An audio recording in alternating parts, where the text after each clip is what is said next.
نحمده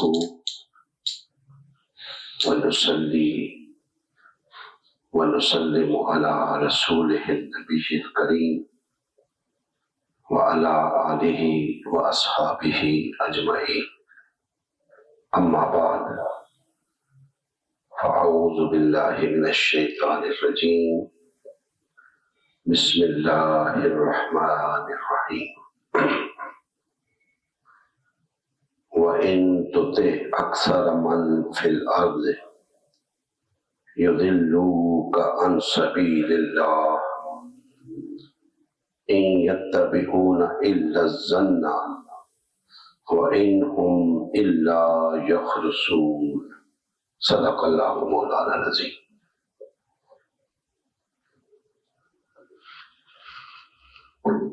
محترم مسلمان بھائیوں، اللہ تبارک و تعالیٰ کا خاص فضل و کرم ہے جس نے آج کے اس پرفتن دور کے اندر ہمیں کلمہ حق کہنے کی اور دعوت حق کو لے کر اٹھنے کی توفیق عنایت فرمائی.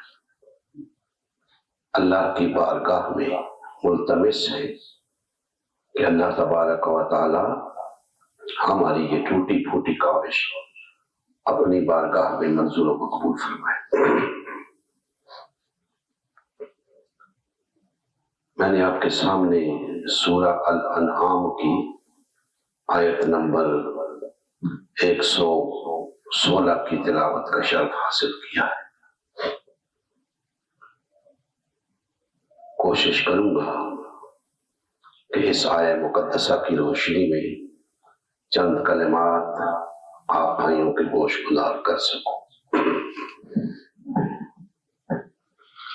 اللہ جل مجدہ نے ارشاد فرمایا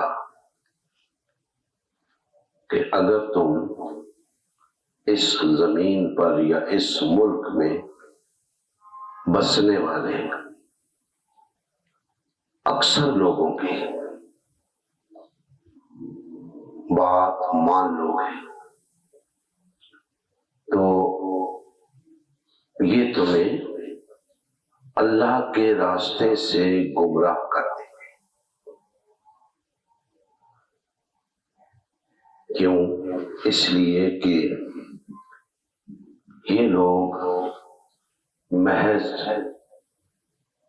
ظن گمان کے پیچھے چلتے ہیں اور اس لیے کہ یہ نرے اندازے لگاتے ہیں، اٹکل کے تیر چلاتے ہیں، اندازوں سے کام لیتے ہیں. دوستان محترم، آج مقصد اس آیہ مقدسہ کے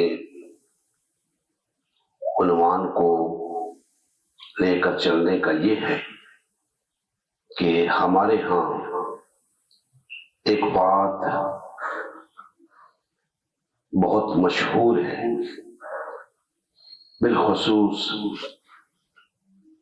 جب جمہوریت اور اسلام کا موازنہ کیا جاتا ہے تو اکثر ایسی تمام آیات مقدسہ کو اکثریت کے حق پر ہونے کے رد میں لیا جاتا ہے. یعنی یہ بیان کیا جاتا ہے کہ اکثریت حق پر نہیں ہو سکتی. آج میں قرآن مقدس کی روشنی میں اکثریت اور اقلیت کے حوالے سے قرآن کا کیا موقف ہے اور حق پر کون ہو سکتا ہے، کوشش کروں گا کہ اس پر کچھ روشنی ڈالوں. دوستان محترم، یاد رکھیں قرآن نے کسی بھی مقام پر یہ نہیں کہا کہ اکثریت ہمیشہ غلط ہوتی ہے. یہ نوٹ کر لیں. اور یہ بھی نہیں کہا کہ اقلیت ہمیشہ صحیح ہوتی ہے.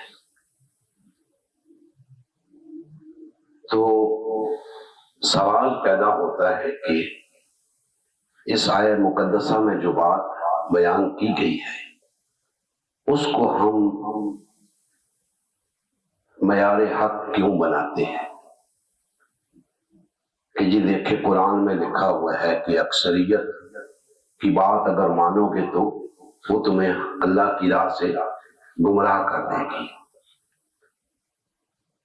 اصل میں یہ ایک مغالطہ ہے جو چلتا آ رہا ہے، ہم سنتے آ رہے ہیں اور بیان کرتے آ رہے ہیں۔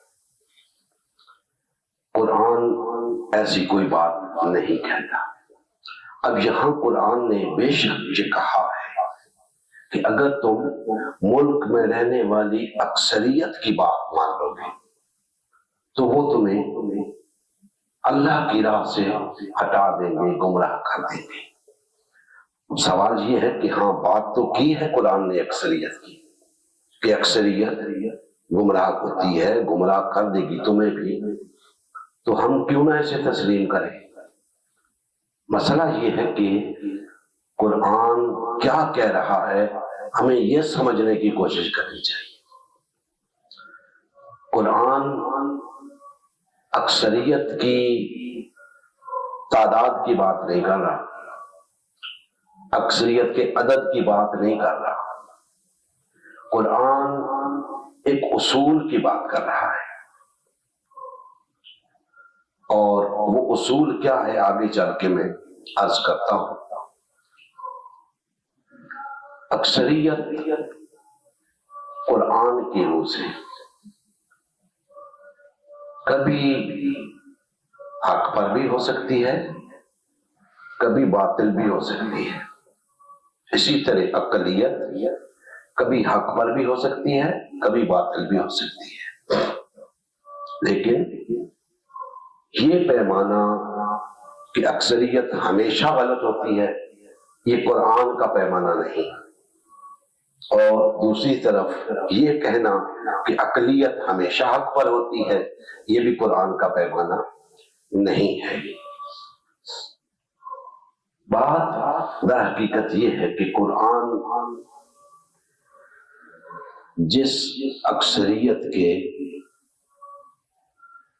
گمراہ ہونے کی بات کر رہا ہے کہ اگر ان کی بات آپ نے مان لی تو آپ بھی گمراہ ہو جائیں گے، اس اکثریت کے ساتھ مسئلہ کیا ہے یہ قرآن نے اس آیت کے اگلے حصے میں بیان فرمایا ہے کہ یہ لوگ محض گمان پہ چلتے ہیں، یعنی ان کے پاس علم نہیں ہے، ظن سے کام لے رہے ہیں، گمان پہ چلتے ہیں۔ یعنی اگر علم کی بنیاد پر ہوتے تو پھر ٹھیک تھا، چونکہ اب یہ ظن اور گمان کی بنیاد پر ہے، لہذا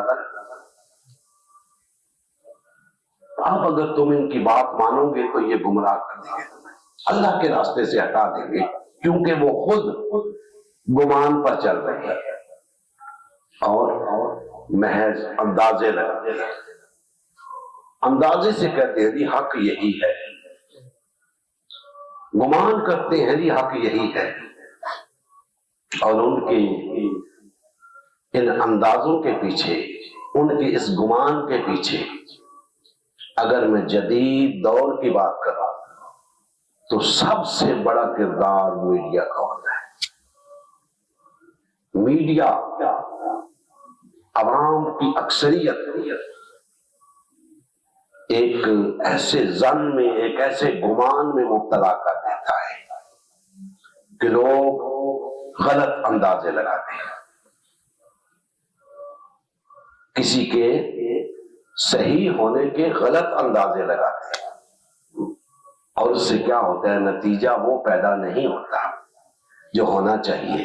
اس لیے پھر اکثریت ظن کی پیروکار ہو جاتی ہے، گمان کی پیروکار ہو جاتی ہے، اندازوں کی پیروکار ہو جاتی ہے، اور جو لوگ گمان اور اندازوں کے پیروکار ہوں ان کی بات کیسے مانی جا سکتی ہے؟ تو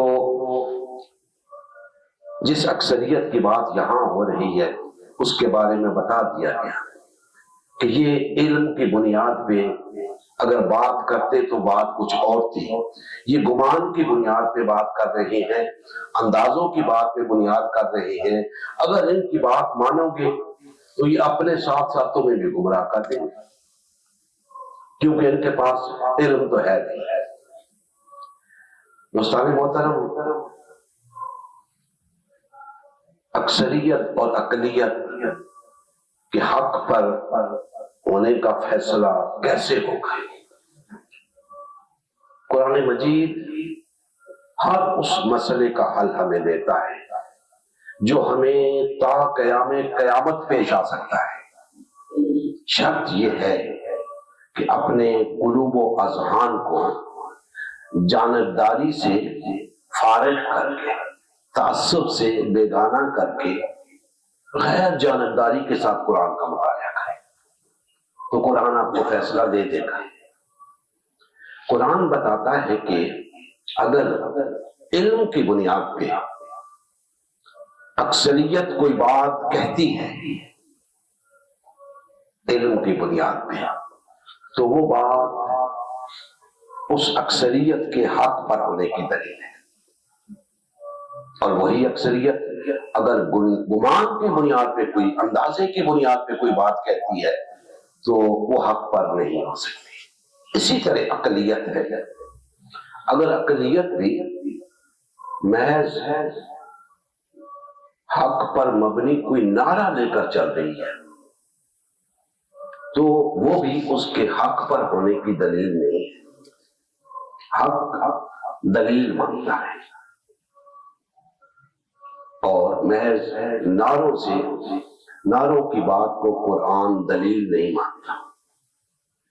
قرآن حق پر ہونے کی دلیل مانگتا ہے۔ تو اقلیت کا حق پر ہونا یہ بھی دلیل کا محتاج ہے، اکثریت کا حق پر ہونا یہ بھی دلیل کا محتاج ہے۔ تو اکثر ایسا ہوتا ہے کہ اکثریت ظن کی پیروکاری ہوتی ہے، اور ایسا بھی ہوتا ہے کہ اقلیت بھی ظن کی پیروکار ہوتی ہے، لیکن اکثر و بیشتر یہی دیکھا گیا ہے کہ اقلیت وہ حق پر قائم رہی ہے، اکثریت ظن کا شکار ہو جاتی ہے، گمان میں مبتلا ہو جاتی ہے۔ اب اقلیت متعدد صورتوں میں حق پر قرار دی جاتی ہے۔ مثلا حضرت ابراہیم علیہ السلام فرد واحد تھے پوری روئے زمین کے اوپر۔ اقلیت کی یعنی آخری شکل یہی ہوتی ہے کہ کوئی ایک شخص وہ حق پر تھے، ایک ہونے کے باوجود حق پر تھے۔ اسی طرح کوئی گروہ بھی حق پر ہو سکتا ہے، اور اکثریت بھی حق پر ہو سکتی ہے، بشرطے کہ بنیاد علم ہو نہ کہ گمان، اور محض گمان بھی نہیں ہوتا، بہت ساری اور بھی چیزیں ساتھ شامل ہوتی ہیں اکثریت کے گمراہ ہونے کے لیے۔ ایک تو وہ گمان سے کام لیتی ہے، ظن سے کام لیتی ہے، دوسرے نمبر پہ اپنے باپ دادا کی تقلید کرتی ہے جس سے وہ گمراہ ہو جاتی ہے۔ پھر جہالت بھی ہوتی ہے لوگوں کے اندر بہت، اس کے بعد وقتی مفادات بھی ہوتے ہیں، ان سے بھی لوگ گمراہ ہو جاتے ہیں۔ تو اکثریت بہت ساری وجوہات کی بنیاد پہ ایسا رویہ اختیار کر لیتی ہے کہ وہ پھر اس کی پیروی نہیں کی جا سکتی، اس کی بات نہیں مانی جا سکتی۔ تو قرآن عدد کی بات نہیں کرتا، رویے کی بات کرتا ہے۔ اکثریت ہے، اگر اکثریت قرآن کے اصول کے مطابق، اللہ کے احکامات کے مطابق بات نہیں کر رہی تو 99% لوگ بھی اگر ایک بات پہ راضی ہو جائیں تو وہ حق پر نہیں ہو سکتے. کیوں؟ ان کی بات بہت اور گمان پر مبنی ہے، ظنی بات ہے، یا کوئی مفاد پیش نظر ہے، یا جہالت ہے، یا آباء کی تقلید ہے، اسی طرح کی چیزیں ہیں. تو حق پر ہونے کے لیے بنیاد اس کی علم پر ہونی ضروری ہے. تو عقلیت اگر علم کی بنیاد پہ بات کر رہی ہے تو وہ حق پر مبنی ہے. لیکن اگر عقلیت کی بات بھی محض ایک نعرہ ہے تو یہ نعرہ اس کے حق پر ہونے کی دلیل نہیں ہے. اب دوستان محترم، اکثریت اور اقلیت کا یہ فلسفہ جو قرآن مجید ہمیں دیتا ہے، اس کی روشنی میں ہم نے دیکھنا ہے کہ ہم اس روئے زمین کے اوپر اللہ کی حاکمیت کے قیام کے لیے جو جد و جہد کر رہے ہیں، اس میں ہمیں کن چیزوں کو پیش نظر رکھنا ہے. یاد رکھیں کہ اصولاً ہمیں اس بات پر ایگری ہونا ہے، رضامند ہونا ہے، قائل ہونا ہے کہ ہم جو بات کریں گے وہ علم کی بنیاد پہ ہوگی. یہ ہمارے حق پر ہونے کی دلیل ہوگی. چاہے ساری دنیا ہماری مخالف ہو، گمان کی بنیاد پہ بات کر رہی ہو، ظن کے مطابق بات کر رہی ہو، اندازے لگا رہی ہو، آباء و اجداد کی تقلید میں لگی ہوئی ہو، معاشرے میں موجود رویوں سے متاثر ہو، ہمیں اس سے کوئی غرض نہیں. ہم نے علم کی بنیاد پہ ایک بات کرنی. تو جب ہم علم کی بات کریں گے تو ہمارے سامنے سرزمین پاکستان کے اوپر کم و بیش 25 کروڑ ایسے لوگ بستے ہیں جو اپنے آپ کو مسلمان کہتے ہیں، اور اللہ کی نظر میں ہمارے ہاں تو ہر کلمہ پڑھنے والا مسلمان ہے. جو اپنے آپ کو مسلمان کہتا ہے ہم اسے مسلمان سمجھتے ہیں. اللہ کی نظر میں مسلمان وہ ہے جو علم کی بنیاد پہ ہے. جسے علم ہے کہ اسلام کیا ہے وہ مسلمان ہے. جسے علم ہی نہیں اسلام کیا ہے وہ کیسا مسلمان ہے؟ تو یہی وجہ ہے کہ ہمارے اکثریت گمان کی بنیاد پہ چل رہی ہے. مسلمانوں کی اکثریت اندازوں پر چل رہی ہے، یا پھر جاہلیت کا شکار بھی ہے، آباء و اجداد کی تقلید پر بھی لگی ہوئی ہے، وقتی مفادات بھی ہیں اس کے. تو اب اس کا مطلب یہ نہیں ہے کہ اب اکثریت جو کہہ رہی ہے وہ درست ہے. قرآن کا جمہوریت کے ساتھ بنیادی تضاد یہی ہے کہ قرآن جمہوریت کے اس فلسفے کی نفی کرتا ہے کہ اکثریت جو فیصلہ کرے گی وہ درست ہے. قرآن کہتا ہے نہیں، اکثریت اگر ظن کا شکار ہے، گمان کا شکار ہے اور کسی مرض میں مبتلا ہے تو اس کا فیصلہ رد کیا جائے گا. اور اقلیت اگر علم کی بنیاد پہ بات کر رہی ہے تو اس کا فیصلہ قابل قبول ہے. دوستان محترم، یہ تو ایک اصولی بات ہوگی جو میں نے آپ کے سامنے رکھ دی. اب 25 کروڑ مسلمان بستے ہیں. ہم حسن ظن سے کام لیتے ہیں کہ بہت سارے لوگوں کو علم ہے کہ اسلام کیا ہے، لیکن وہ گمان کا شکار ہے، آباء و اجداد کی تقلید میں لگے ہوئے ہیں، وقتی مفادات ان کے آڑے آ رہے ہیں.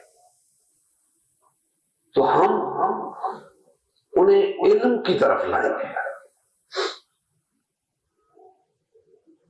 کہ علم پر اپنے عمل کی بنیاد رکھو تاکہ ہم متحد ہو سکیں، ہم میں وحدت قائم ہو سکے اور ہم ایک ایسی بات کو معاشرے کے اندر روشناس کرا سکے جو علم پر مبنی ہو، محض اندازوں سے کام نہ لیا جائے۔ تو دوستان محترم، اگر ہم لوگوں کو ایجوکیٹ کرنا چاہتے ہیں اور خود بھی یہ جاننا چاہتے ہیں کہ وہ علم کیا ہے کہ جو ہمیں بھی معلوم ہو اور لوگوں کو بھی معلوم ہو، تاکہ سب اس علم کی بنیاد پہ معاشرے کے اندر کسی تبدیلی کے لیے تیار ہو جائے۔ تو دوستان محترم، اس علم کو اگر ہم ایک لفظ میں بیان کریں تو وہ علم اسلام ہے، وہ علم اسلام ہے، اور اس کو بیان کیا گیا ہے اس قرآن کے اندر، اور عملی طور پر بتایا گیا ہے نبی کریم صلی اللہ علیہ وسلم کی سنت مبارکہ میں۔ تو یہ ہو گیا علم۔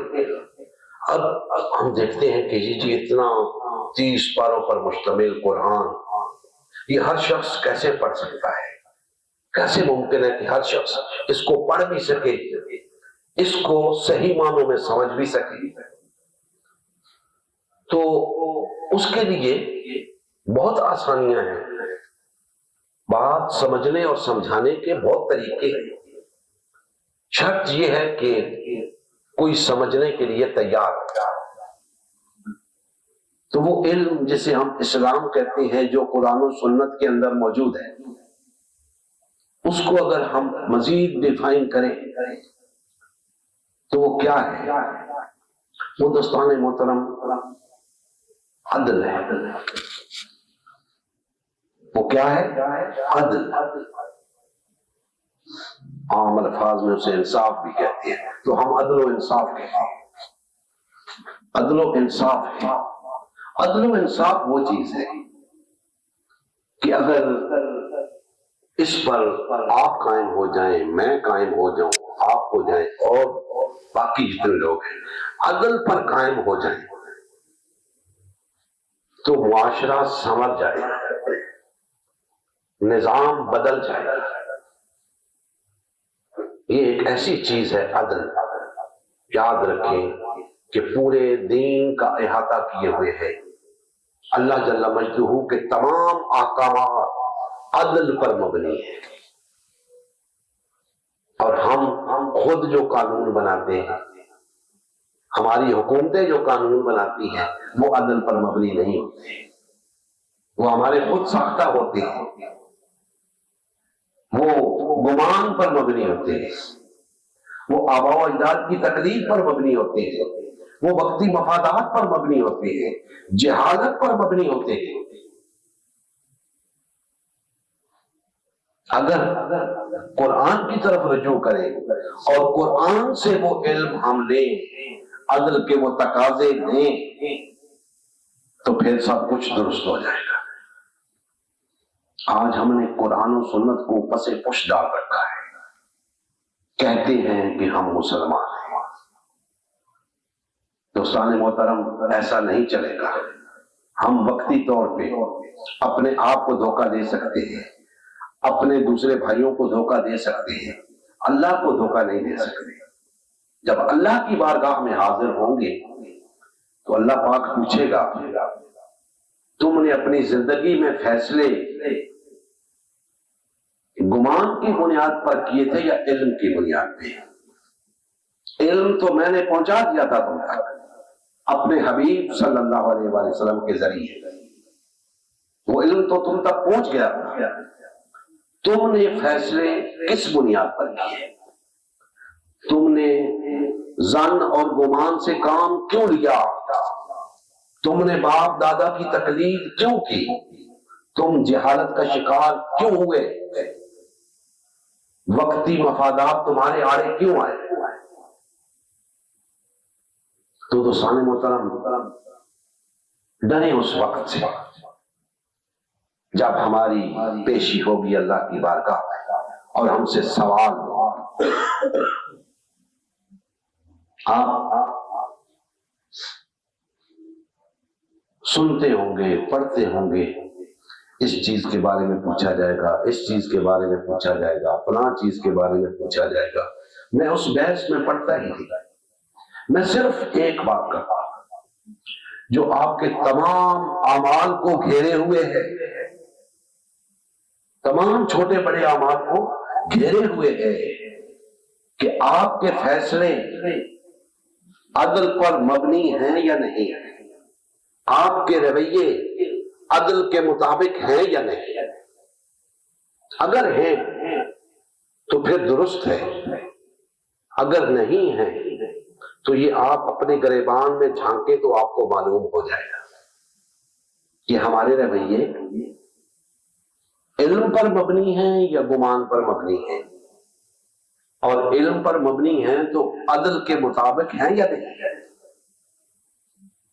عدل کے جو تقاضے ہیں وہ میں پورے کر رہا ہوں یا نہیں ہے۔ تو عدل ایک ایسی چیز ہے کہ اگر یہ لوگوں کے اندر قائم ہو جائے تو وہ لوگ نہ صرف دنیا کا نقشہ بدل دیتے ہیں بلکہ اقوام عالم کی امامت کرتے ہیں۔ اور یہ ہم نے دیکھا، تاریخ نے دیکھا کہ مٹھی بھر مسلمانوں نے دنیا کا نقشہ بدل کر رکھ دیا اور پھر اقوام عالم کی امامت تک گئے۔ تو آج ہم کیوں نہیں جا سکتے؟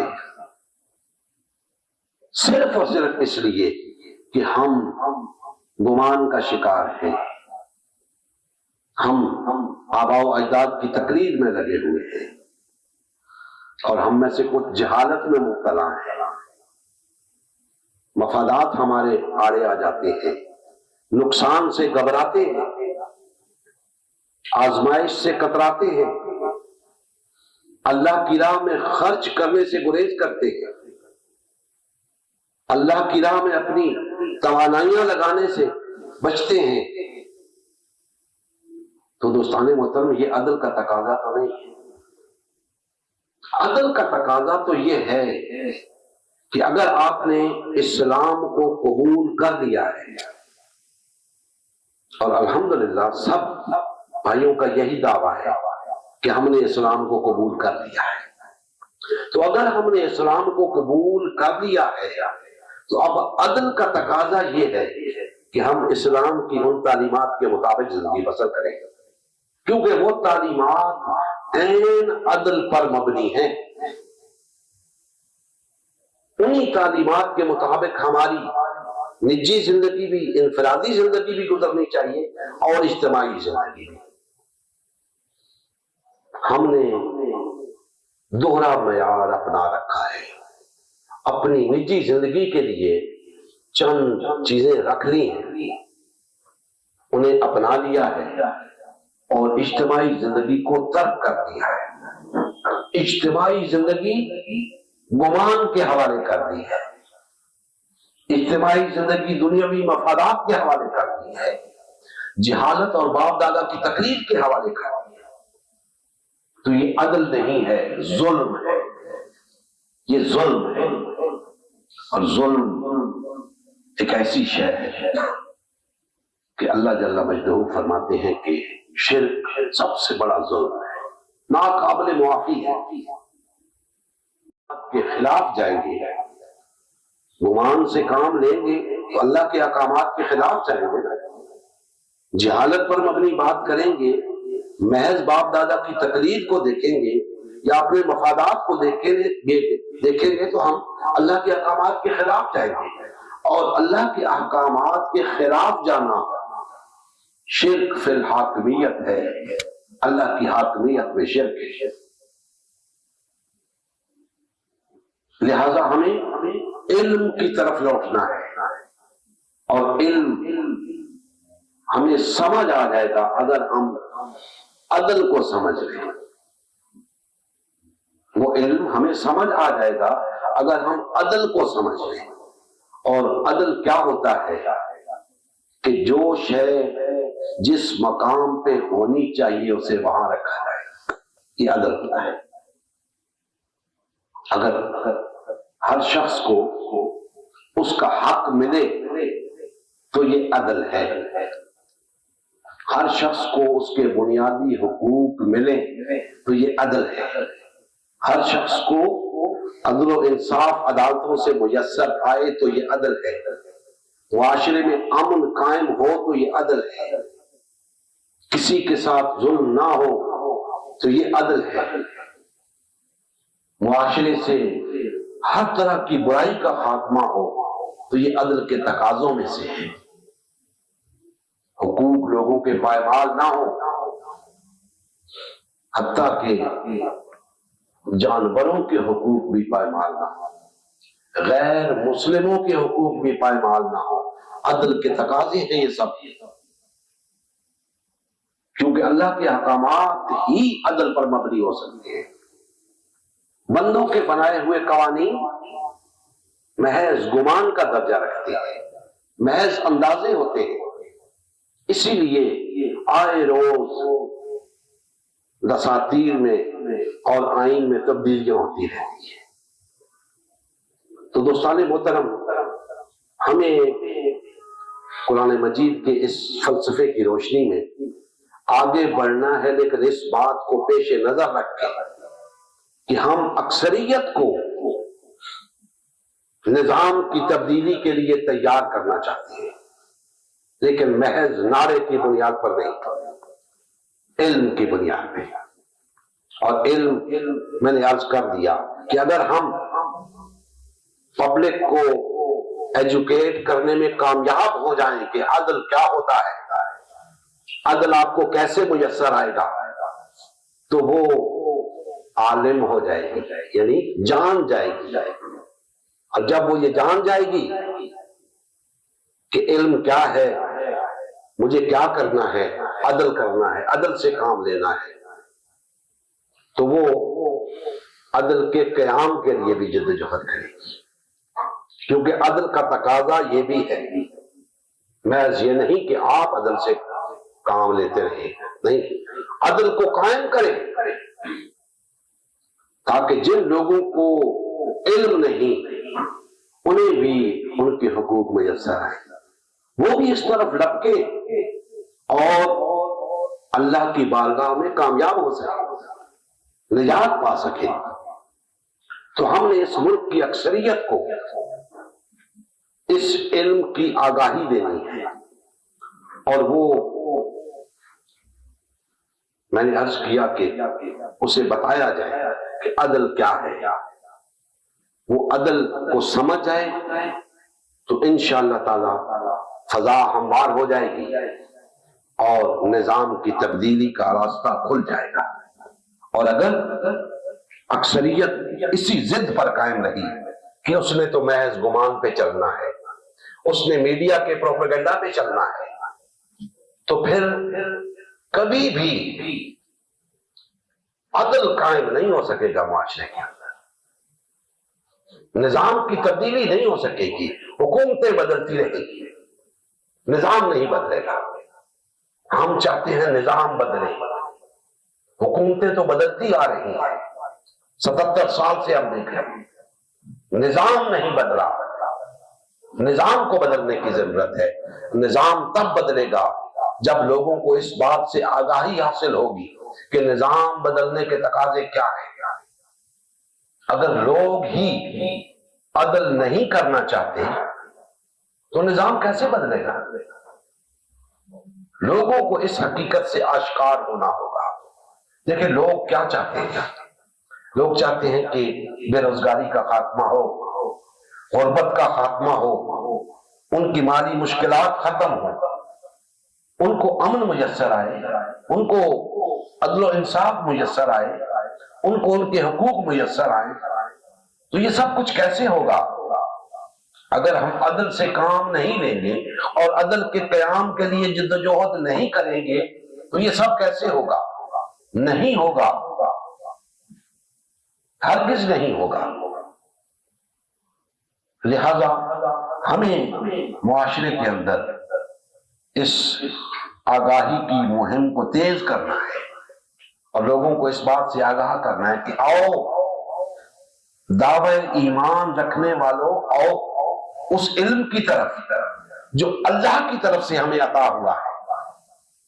وہی علم یہ حق رکھتا ہے کہ وہ عدل پر مبنی ہو۔ باقی اگر کسی چیز کو آپ علم کہتے ہو تو وہ محض گمان ہے، وہ محض تمہاری ضد ہے، وہ محض آباء و اجداد کی تقلید ہے، جہالت ہے، مفاد پرستی ہے، اور کچھ نہیں۔ تو آؤ اس حق کی طرف جس کی بنیاد عدل ہے۔ اللہ کے تمام احکامات عدل پر مبنی ہے اور ہم نے خود بھی اس پہ قائم ہونا ہے اور دوسروں کو بھی اس پہ قائل کرنا ہے، مائل کرنا ہے، کیونکہ مسلمان کے دو کام ہوتے ہیں، ایک اللہ کے احکامات پر عمل کرنا اور دوسرا اللہ کے احکامات پر عمل کروانا۔ ہم احکامات پر عمل کرنے کو تو کسی حد تک جانتے ہیں، لیکن احکامات پر عمل کروانے کو نہیں جانتے کہ وہ بھی ہماری ذمہ داری ہے، اور وہ ہماری ذمہ داری ہے سب سے بڑھ کے ذمہ داری۔ وہ اولین تقاضا ہے کہ اس عدل کو قائم کیا جائے، اس نظام کو قائم کیا جائے۔ اسی کے لیے دوستان محترم ہم نے امت مسلمہ کی تشکیل نو کی جد و جہد شروع کی، تحریک نظام مصطفیٰ کے قیام کا فورم مہیا کیا کہ آئیے سب مل کر علم کی بنیاد پہ، اپنے گمان کی بنیاد پہ نہیں، علم کی بنیاد پہ ہم آگے بڑھیں۔ کیونکہ اگر ہم ظن و گمان سے کام لیتے رہے اور محض آباء و اجداد کی تقلید کو پیش نظر رکھا یا اپنے مفادات کو پیش نظر رکھا تو ہم ایک ہو کر آگے نہیں بڑھ سکتے، ہم وحدت اختیار نہیں کر سکتے، کیونکہ ہر عمل میں عدل درکار ہے۔ تو عدل کو پیش نظر رکھیں اور ایک ہو جائیں۔ ہمارے ہاں کوئی اختلاف نہیں، اللہ کی اس کتاب کے اندر ایسی کوئی شے نہیں جو ہمیں تقسیم کر سکے، جس کی وجہ سے ہم تقسیم ہو سکیں۔ ہم جس وجہ سے تقسیم ہیں وہ ہمارا گمان ہے، وہ ہماری ضد ہے، وہ ہماری مفاد پرستی ہے۔ اللہ کی کتاب ہمیں وحدت کی طرف بلا رہی ہے۔ جس علم کی بات یہ قرآن کر رہا ہے وہ علم وحدت عطا کرتا ہے۔ آئیے اس علم کی بات کریں، اس علم کی طرف رجوع کریں جو ہمیں جوڑ دے، جو علم ہمیں جوڑتا نہیں توڑتا ہے۔ وہ علم اللہ کا عطا کردہ علم نہیں، وہ ہمارا گمان ہے، اور گمان کے پیچھے چلنے والے لوگ خود بھی گمراہ ہوتے ہیں، دوسروں کو بھی گمراہ کرتے ہیں۔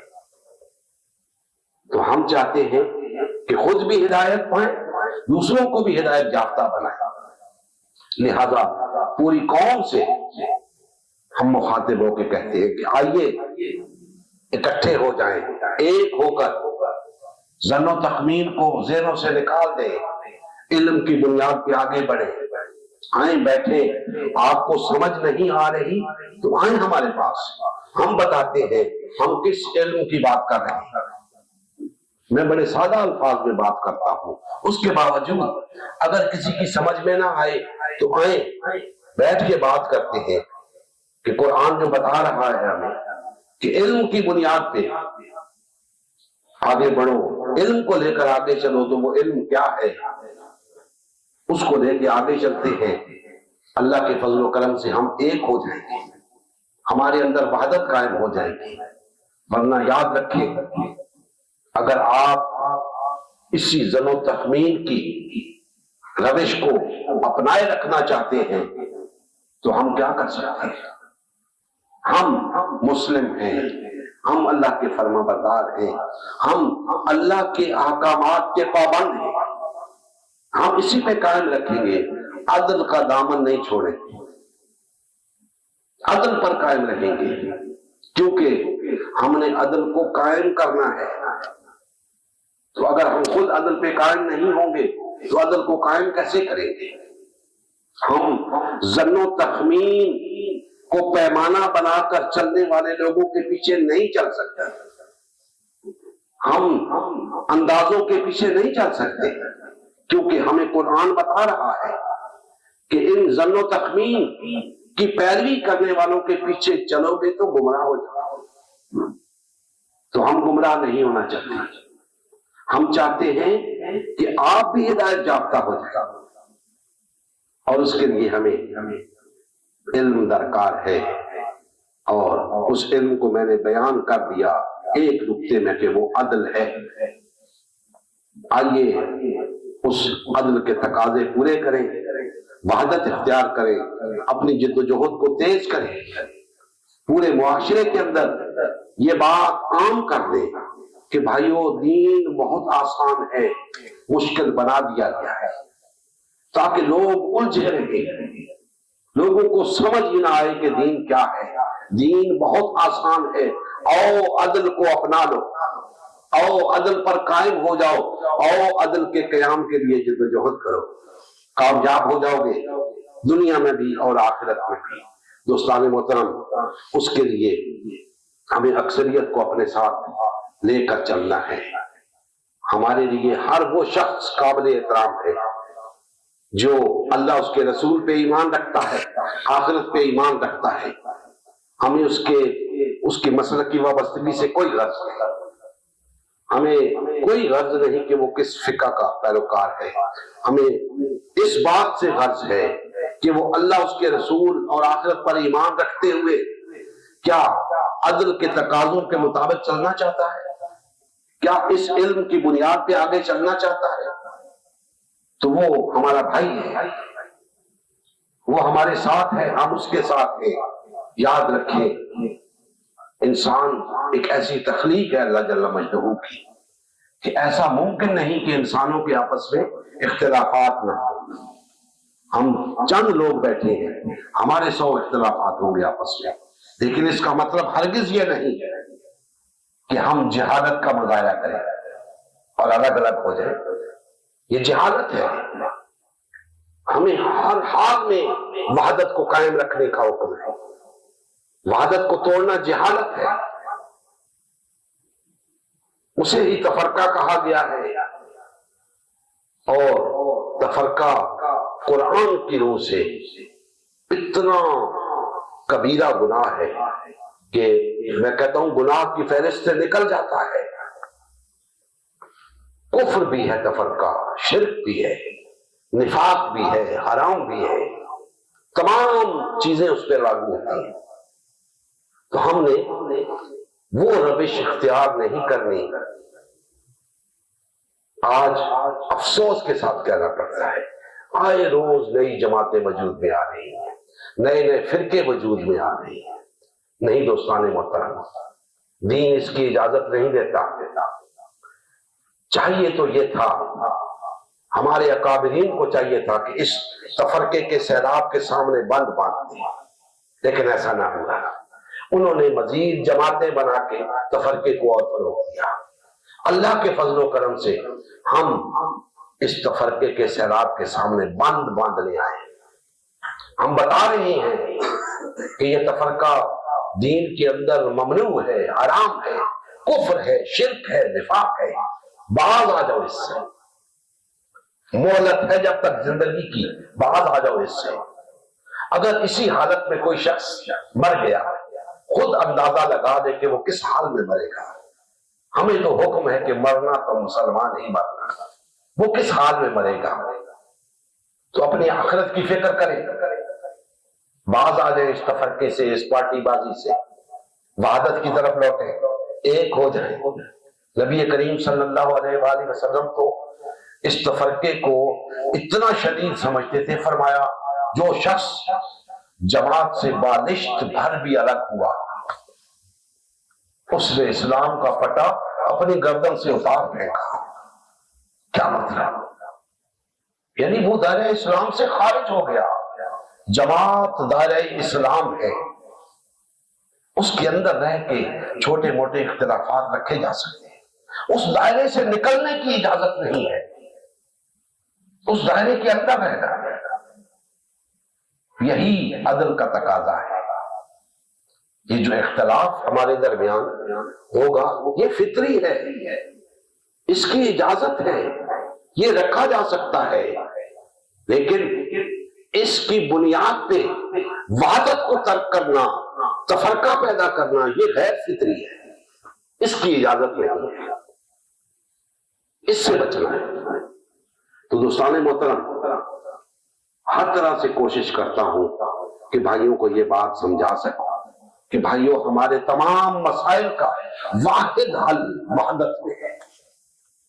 جب تک ہم وحدت اختیار نہیں کرتے، باطل اور طاغوتی طاقتیں ہمیں کچلتی رہیں گی، ہمارا نظام روئے زمین پہ قائم نہیں ہوگا۔ ہم نے آپ کے سامنے ایک پرامن جد و جہد رکھی ہے، کوئی تصادم نہیں ہماری جد و جہد میں، نہ کوئی جلسہ، نہ کوئی جلوس، نہ کوئی دھرنا، ایک پرامن جد و جہد رکھی ہے آپ کے سامنے۔